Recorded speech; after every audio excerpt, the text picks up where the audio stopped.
सायो थुङ्गा फुलका हामी एउटै माला नेपाली सार्वभौम भई फैलिएका मेची महाकाली सायो थुङ्गा फुलका प्रकृतिका कोटि कोटि सम्पदाको आचरा वीरहरूका राजधानी स्वतन्त्र।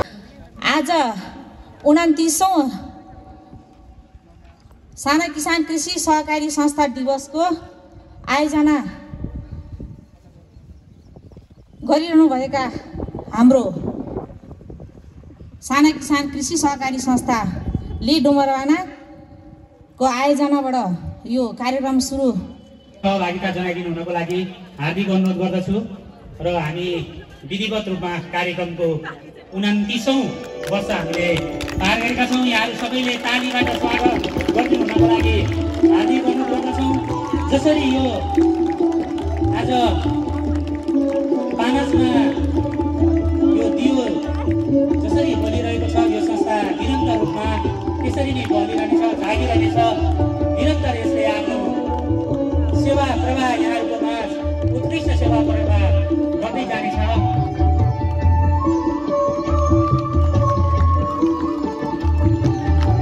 तालीबाट यहाँहरू सबैले स्वागत गरिदिनुको लागि हार्दिक अनुरोध गर्दछु। स्थापना दिवस कार्यक्रमका सभा अध्यक्ष, यसै संस्थाका अध्यक्ष समेत रहनुभएका प्रदीप सिंह बरालज्यू, सहकार्य गर्दै अगाडि बढ्ने कुरामा छलफल गरिराखेका छौँ। यो संस्थाका नेतृत्व र हाम्रो बिचमा नियमित कुराकानीहरू भइराखेको छ।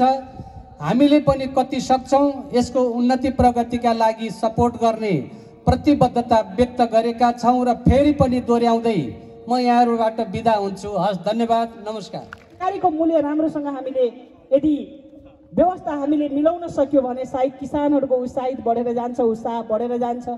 पानीको व्यवस्था हामीले गर्न सक्यो, खाद्यमलको व्यवस्था गर्न सक्यो भने यो खाद्यमल र पानीको व्यवस्था हामी सके पालिकाबाट पनि हामीले गम्भीरताको साथ यो एजेन्डामा एकदम दृढ भएर पनि अगाडि बढ्नुपर्छ। म एउटा पूर्व कृषि मन्त्री भएको हिसाबले केही कुराहरू अनुभव मसँग पनि छ।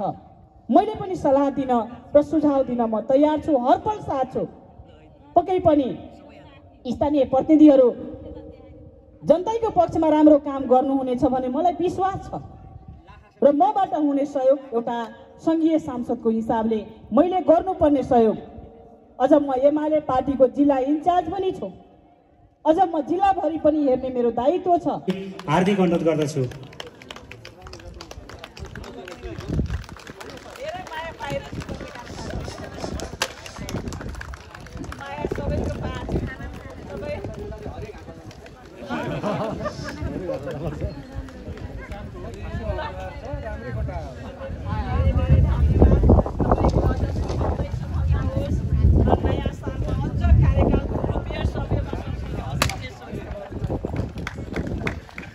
संस्थाहरू नेपालभरिमा छन्। ती सबै साना किसान सहकारी संस्थाका प्रबुद्ध व्यक्तित्वहरू अग्रजहरूलाई यो थाहा छ, डुम्बरबना भन्ने एउटा साना किसान कृषि सहकारी संस्था छ। हामी त्यहाँ एकपल्ट न एकपल्ट भ्रमण गर्न जानुपर्छ, त्यहाँ गएर सिकेर आउनुपर्छ भनेर सबैको इच्छा छ नेपालभरिका साना किसान। त्यस्तो पवित्र धाम साना किसान कृषि सहकारी संस्था लिमिटेड डुम्बरबनाका अध्यक्ष एवं आजका कार्यक्रमका सभाध्यक्ष महोदय, यसै क्षेत्र कति भाग्यशाली सल्लाहकार मनहरी गाउँपालिकाका पूर्व अध्यक्षज्यू एवं हाम्रो सहकारी अभियानका एकजना अग्रज अभियन्ता आदरणीय एकराज पर्यो भने मलाई उहाँहरूले कसरी मद्दत गर्नुहुन्छ, अनि कर्जा चाहियो उहाँहरूले कसरी दिलाइदिनुहुन्छ, मलाई यो कुरामा असुविधा भयो, तालिम चाहियो कसरी दिलाइदिनुहुन्छ, तपाईँको समूहको सदस्यहरूले यहाँहरूसँग त्यो अपेक्षा राखेको छ। अनि यहाँहरू निर्णय गर्ने ठाउँमा हुनुहुन्न। ल यसलाई तालिम दिउँ न त, आज म यतिवटा तालिम दिन्छु भनेर निर्णय गर्ने ठाउँमा हजुरहरू हुनुहुन्न। त्यो निर्णय गर्ने ठाउँमा चाहिँ फेरि को छ? सञ्चालक समिति छ, केन्द्र छ, कुनै के तहहरू छ, होइन, माथि छ। यहाँहरू डाइरेक्ट सदस्यसँग बिहान बेलुका भेट हुने, बिहान बेलुका सदस्यहरूले किचकिच गर्ने, बिहान बेलुका सदस्यहरूले माया गर्ने, बिहान बेलुका सदस्यहरूले आशा गर्ने र भरोसा गर्ने ठाउँमा चाहिँ हजुरहरू हुनुहुन्छ। सञ्चालक समितिको त्यसरी सबै सदस्यसँग भेट नहुन सक्छ, अरू पदाधिकारीहरूको सबै सदस्यसँग भेट नहुन सक्छ, हजुरहरूको मात्रै भेट हुन्छ। प्रत्येक सदस्यसँग लगभग दिनै पछि नभए पनि मिटिङको बेला त सबैसँग भेट हुन्छ। अनि बढी सदस्यहरूको अपेक्षा हजुरहरूसँग हुन्छ। अनि हजुरहरूले दिनुपर्ने कुराहरू कति हो त भन्दा आफूले जति ग्रहण गरेको छ त्यही मात्रै दिन सकिन्छ र जहिलेसुकै सदस्यहरूले अभाव महसुस गरिरहेको त्यो यहाँहरूले फिल गर्नुभएको हुनसक्छ। त्यसैले न माथि आफ्नो पूर्ण एक्सेस छ, न तल आफूले पूर्ण रूपले उहाँहरूको अपेक्षा पुरा गर्न सकिन्छ। त्यो बिचको अरू सहकारीले के गर्यो त्यो म धेरै कुराहरू भन्न चाहन्न, तर यतिसम्म थाहा छ कि कतिपय सहकारीमा अहिले डुबेका भनिएका सहकारीहरूमा मैले यति पैसा बचत राखेको छु, मेरो पैसा डुब्यो भनेर कतिपय मान्छे बोलेकै छैन। किनभने त्यहाँ उसले राखेको पैसा यति करोड मेरो चाहिँ बचत खायो भन्दाखेरि तेरो त्यो ल्याएर राखेको पैसाको स्रोत कहाँबाट ल्याएर राखिस् भन्ला र फेरि मेरो त्यो पैसा अर्को जोखिममा म मुद्दामा परुँला भनेर बोलेको छैन। यहाँ त बोलेका त अहिले साना साना यो ठेलावाला, विभिन्न रिक्सावाला, साना मान्छेहरूले चाहिँ मकै पोलेर बेचेको पैसाहरू केही होला, चर्को ब्याज दिन्छु, राम्रो ब्याज दिन्छु भनेर फकाएर लगेर राखेका मान्छेहरूको बढी आवाज छ, तर ती पुँजी चाहिँ तपाईँको बढी राख्नेहरूको बोलेको छैन। र साना किसान त्यस्तो खालको सहकारी होइन, यो कुरामा तपाईँहरू ढुक्क हुनुहोस्। तपाईँहरू भाग्यमानी हुनुहुन्छ। हामी 20 लाखको परिवारमा आबद्ध हुँदै गइरहेको यसको सङ्गठन त्यसरी विस्तार भएर गएको छ। 77 जिल्लामा यसको नेटवर्किङ बनिसकेको छ। यो संस्था त यस्तो संस्था हो, गाउँ दूर दराजमा रहेका टाले फाटे झुत्रे झाम्रे डोके नामले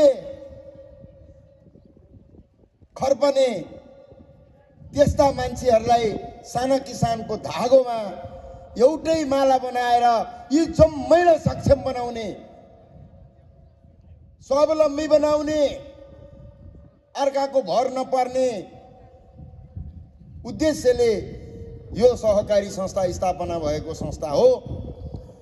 त्यस कारणले हामीले त्यस्तो डराउनु पर्ने होइन, तर काम गर्नेले जिम्मेवारीपूर्वक हामीले काम गर्नुपर्छ।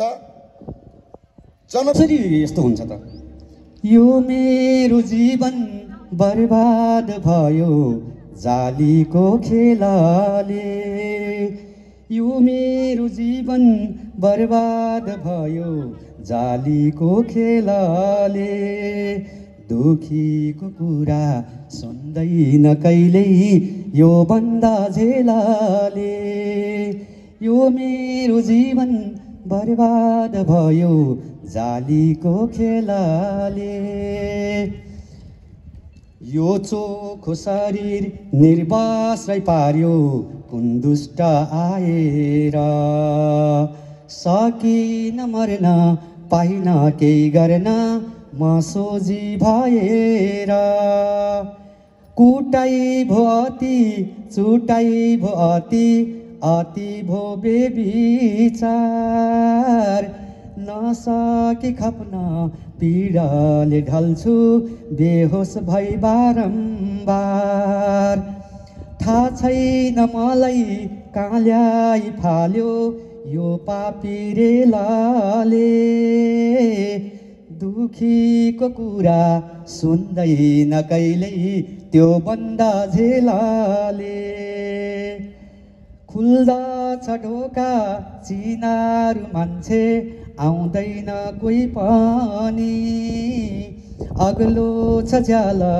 हाम फाल्न खोज्छु सक्दिन तै पनि, आएछु कष्टो नरकमा हेर म सोझी भएर, भएछु यस्तो कोठीमा बन्द के गरौँ रोएर, पागल भई बगाउँछु जीवन आँसुको भेलाले दुखीको कुरा सुन्दैन कहिल्यै यो बन्दा झेलाले यो मेरो जीवन बर्बाद भयो जालीको खेलाले। अब निराश हुनुहुन्न।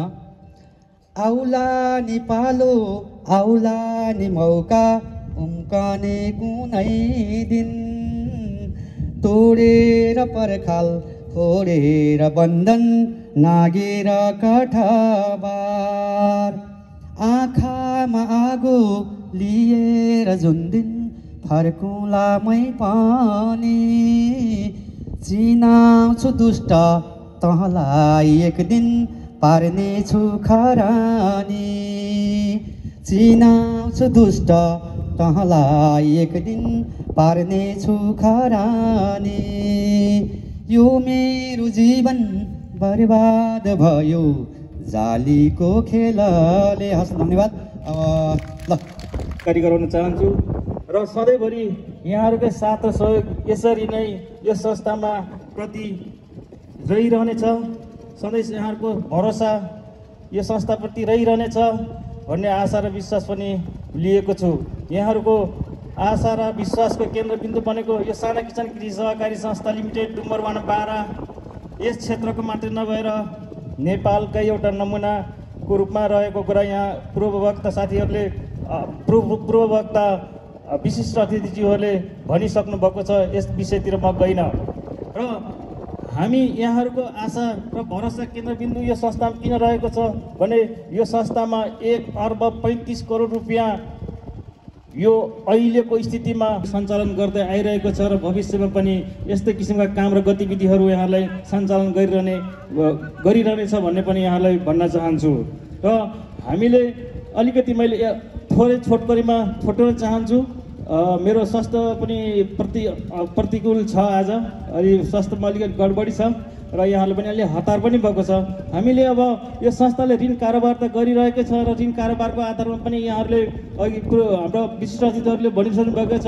हामीले 10 रुपियाँ केजीमा आलु बेचेर 50 रुपियाँको 10 ग्रामको लेस खाने प्रविधिलाई हामीले अब त्याग्नु पर्नेछ। यसको लागि हामीले यहाँहरूमा कुन किसिमको आवश्यकता अनुसारको सिपहरू ल्याउनुपर्छ त्यो कुराहरू यो